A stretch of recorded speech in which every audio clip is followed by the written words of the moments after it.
You are not thinking about the SBA all day. You are thinking about how to sign up more clients, how to manufacture more products at more efficient pricing, how to hire more staff. You're not thinking about the SBA, but SBA causes themselves to be inserted, pushed into your life. They assume that you think of nothing but SBA all day. Yet another reason why you need our guidebook, because it helps you translate. It helps you come to a place of realization about what their thinking is about you, the business owner. Since January, we have been assisting clients to fight with the U.S. Treasury and then the SBA to get their loans removed from collection status. In most of the cases, 99% of the clients found themselves in default in collection status because of an SBA mistake, not because the borrower wasn't making payments or attempting to make payments or attempting to communicate.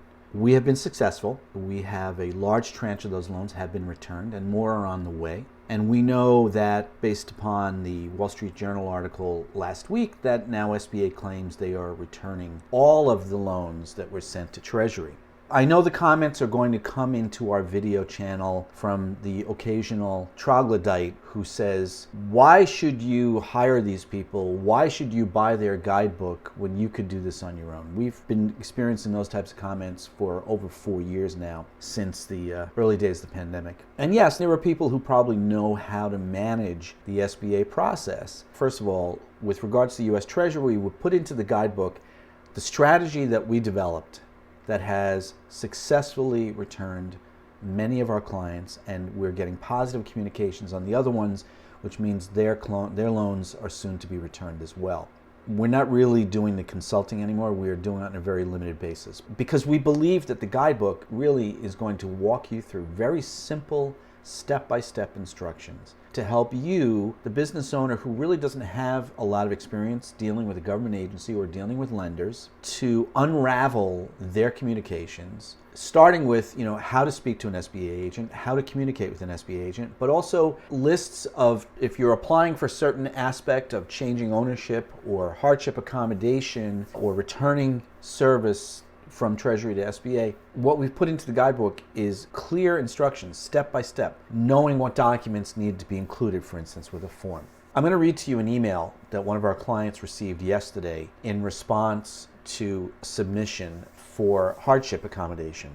Now, this client is a corporate level client with many, 25, 30 franchise locations that they own, and their profit and loss statement is ultra level. Or as the kids say today on TikTok, extra, very extra. They submitted this profit and loss statement along with the hardship application, which is the standard procedure. I want to read to you the SBA communication that the client received yesterday. I'm the loan specialist handling your hardship accommodation request. By the way, the person doesn't write hardship accommodation, the person writes HA. See, this is another problem with SBA communications. That's why we created the guidebook in the first place 4 years ago for the first 40 clients that we helped to get approved for EIDLs, a simple 3 or 4 page explaining in plain English what the loan agreement that they had just signed meant in plain English. And the guidebook now is several hundred pages of much more information, comprehensive, detailed information about every aspect of doing business with the SBA.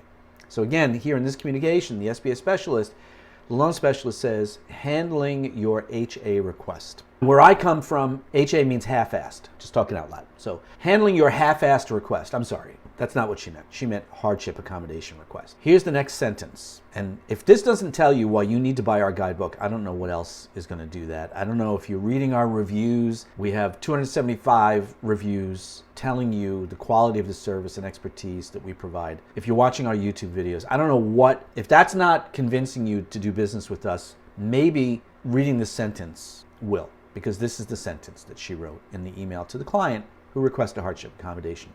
Please updated the profit and loss to reflect the actual from and to date for 2021. I'll wait while you all try to decipher what that sentence means. I'll read it to you once more just so you can really try to dig in there and get that extra language, secondary language skills you learned in high school. Okay?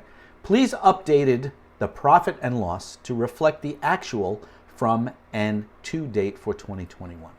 I figured it out because I went in and looked at the client's profit and loss statement, and I realized that there was a conflict with the dates because he had prior year and year over year and all this extra stuff. One of the things you'll see with our guidebook is a constant exhortation to keep it simple. So what I did was I returned to the client a very simple template for a profit and loss statement, simple profit and loss, which is in our guidebook, and said, you just use this template, keep it really simple.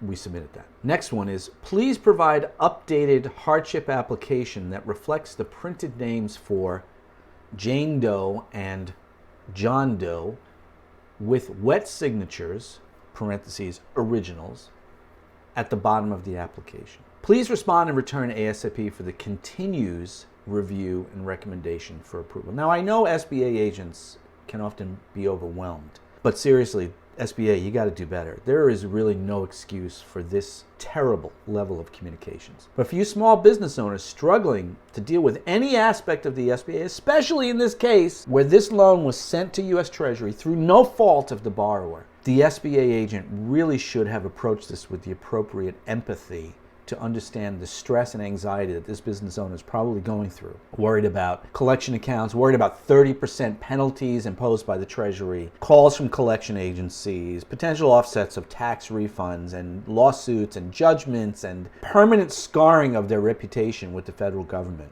Buy our guidebook, folks. If this doesn't put you over the top, I don't know what does. If you want to find out how to do that, click on the link in the description, and we're here ready to help you.